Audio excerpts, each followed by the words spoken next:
Welcome, tankers, to the Ground Nation Guide for War Thunder. In this episode, we'll be taking a look at all the new additions to the game in 2025, including various new tanks, the new multi-vehicle SAM systems, and the Thai subtree. Here's a list of all the vehicles we'll be covering in this video. If you'd like to skip ahead, here are the timestamps.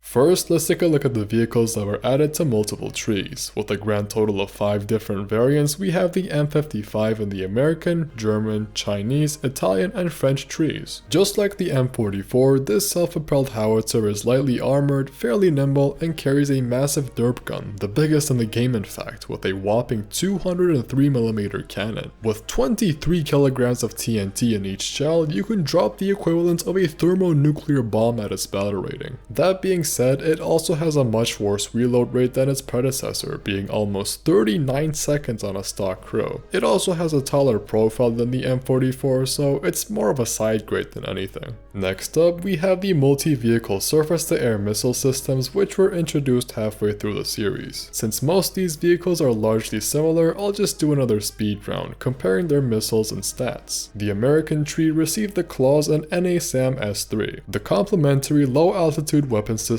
is a Humvee that carries 6 surface-to-air missiles. 4 of them are radar-guided AIM-120s and the other 2 are infrared AIM-9Xs. The 120s have longer range, but the 9Xs are better in pretty much all other categories, having great pull and no smoke trail. Both of them have significantly shorter ranges than all the other anti-airs though, but the small size of the Humvee allows it to hide much better than the other behemoths. As for the National or Norwegian Advanced Surface-to-Air Missile System, it's a very similar platform with the same Humvee chassis and radar, but with a different launch vehicle that can carry AMRAAMs. These missiles are a lot heavier but have much better range, pull, and speed than the 120s. It's very similar to the Claws, but Swedish players will see a noticeable upgrade from the Eldenhead 98. Next is the German Iris-T. It's one of the more popular anti-airs among the community, carrying some very strong missiles and a solid radar. The Irises are great all-rounders with excellent speed, range, and pull, and being infrared allows them to ignore RWR and multipathing. As for the Russian tree, they got the 9K317M Bulk M3. Depending on who you ask, this thing is either an overpowered Russian bias machine or completely unusable. Looking at the facts, its missiles are extremely fast and have a very long range. Each launch vehicle has its own radar as well, albeit less powerful than the dedicated radar platform. Despite this, it can't fire at enemies closer than 2.5 kilometers, which means it's meant to be used alongside the Panzer, not instead of it. The British tree got the Sky Saber, one of the tallest vehicles in the game, standing at roughly 3 stories tall with its radar extended. It gets a choice between 2 missiles, with the upgraded one having comparable stats to the Iris-T. It's a pretty competent vehicle, but hiding it from enemies might be a bit difficult. Japan received the Typo 3 Chu-Sam. Compared to the Tan-Sam Kai, its missiles are much heavier but with much longer range and speed. Pull is roughly the same, but the missiles do have to climb quite high before tracking their targets, so close-flying aircraft can be a nuisance. Lastly, we have Italy and France with the FSAF SAM PT. They both carry Aster 30 missiles, which have insanely good range, great pull, and a very high top speed. They're probably the second best vehicles behind the Iris-T, but that being said, their missiles are active radar guided, which makes them easier to dodge compared to their German counterpart.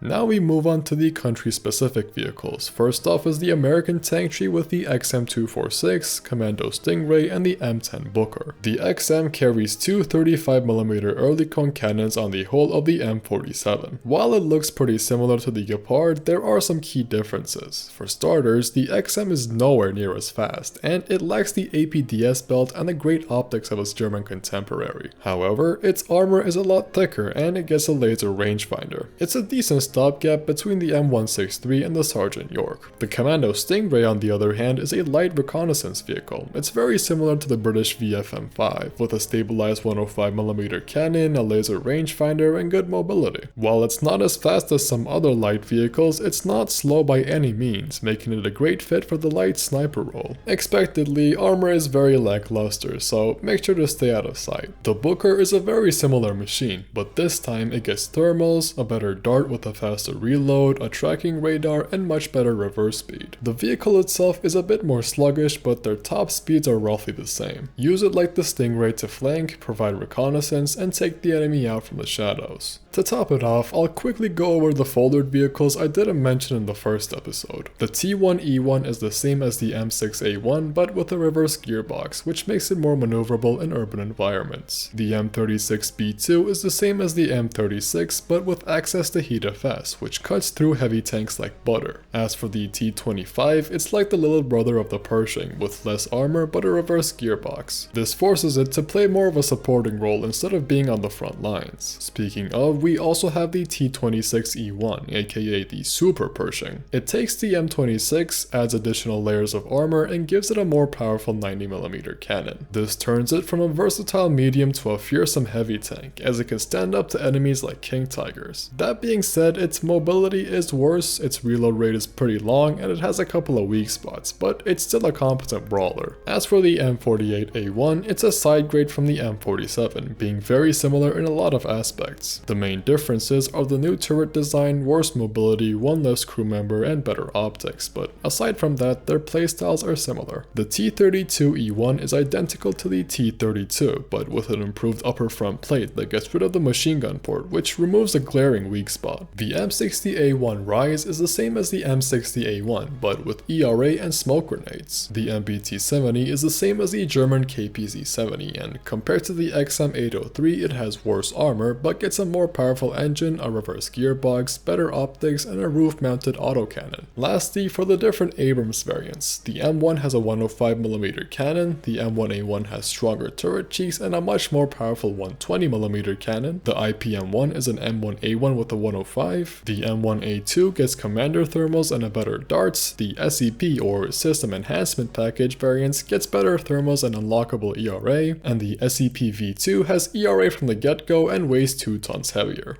Next up is Germany with the Panzerspähwagen P204 and the Jaguar 2. The first is identical to the French AMD-35 pack, being a nimble reconnaissance vehicle similar to the Puma. It's quite nimble, being able to flank around the map and ambush some enemies, and its 50mm cannon can easily deal with enemies at its BR. The Jaguar 2 on the other hand is an upgrade to the Raketenjagdpanzer 2, built on the same chassis but featuring TOW-2 tandem charge and overflight top attack missiles as well. Not only that, but it also gets thermals and better turret traverse angles, but all of these come at the cost of an increased BR. If you stay hidden and keep moving though, you should be good to go.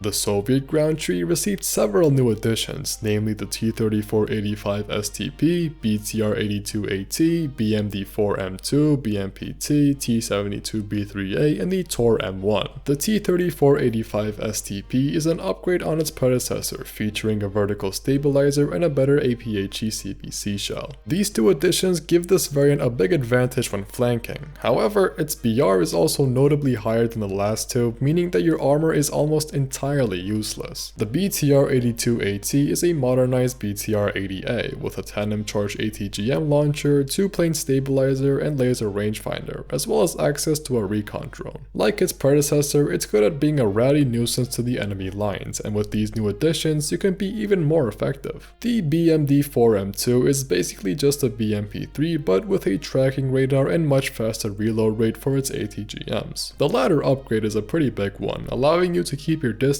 while still firing at a fast rate. The BMPT is a heavy armored fighting vehicle armed to the teeth with 2 30mm autocannons, 2 30mm grenade launchers, and 4 tandem charge ATGMs. On top of that, it also has LWS, thermals, and a tracking radar. Just because it has a T-72 hull doesn't mean it's that well protected though. You really shouldn't rely on your armor, and with the limited penetration on its APDS spells, you need to play cautiously by hiding and ambushing. The T-72B3 B3A is a modernized T-72 from Russia. It's practically identical to the B3, just with the Arena active protection system and Relic's ERA on the sides. While the APS is a nice addition, the tank itself is not particularly noteworthy. Lastly, for the TOR-M1, it's exactly the same as the Chinese variant. Its missiles have decent range, but they're a bit on the slower side, and the launch mechanism doesn't let you fire at targets close by.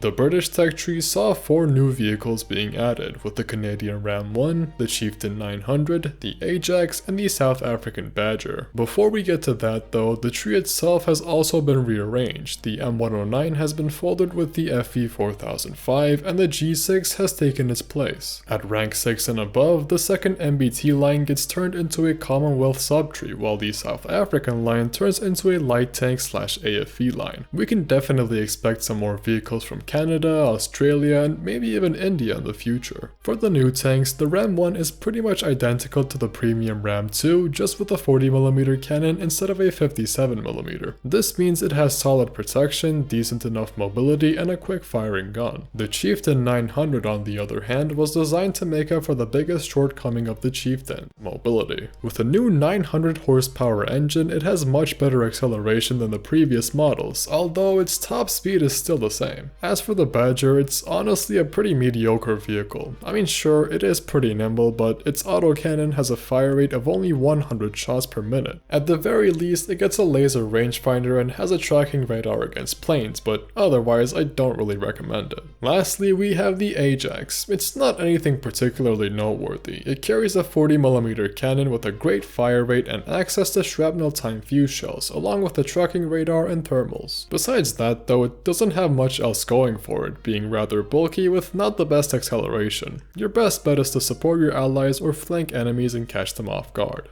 The Japanese tree received a plethora of vehicles thanks to the addition of the Thai armored subtree with the M60A3 TTS, M163, Commando Stingray, and the BM Upload T. The various American imports are identical to their original variants, and they'll be great additions to your lineups. If you want information on how to play them, go watch the American episode. As for the T-84, it's a Ukrainian modernization of the T-80UD. Its main selling point is the 30 kph or 18 mph reverse speed, which is something unimaginable on Soviet MBTs. Along with this, it also gets thermals, a better darts, electro-optical APS, and a faster top speed as well. All these factors combined allow it to play more aggressively than its Soviet counterpart, but at this increased BR, don't expect your armor to save you.